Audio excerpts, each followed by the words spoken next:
I'm going to really talk a bit about CMMC.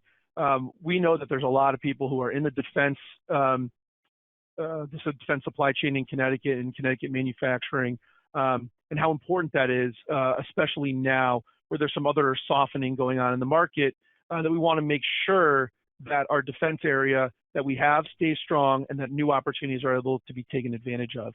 And this January, they released a new CMMC model, right? So it's the Cybersecurity Maturity Model Certification Structure, CMMC, that is going to be absolutely critical for us to maintain what we have from a defense supply chain participation. And so at a very high level, what the CMMC does is it provides that anyone in the defense supply chain is going to need to be certified. So you're going to have to get a certification from what they call a C3PAO. Boy, they love their acronyms.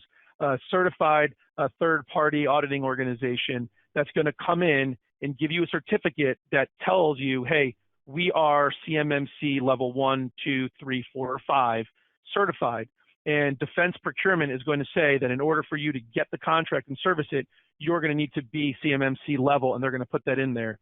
And this is really taking what we know about from the NIST 800-171 to the next level, right? And so the good news is for those that have invested in the NIST auditing compliance, this is really primarily that NIST 800-171 with a few more things added on top of it.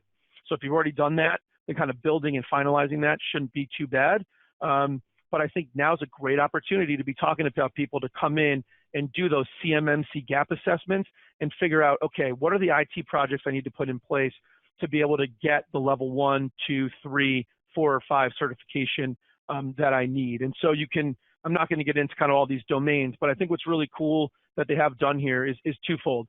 Number one, since it is based on NIST 800-171, and that's a solid cybersecurity framework that can be used really even if you're not kind of in defense posture. So if you're not in the defense supply chain, but you're on this webinar and you're saying, hey, Ari, you kept mentioning, is our cybersecurity up to snuff?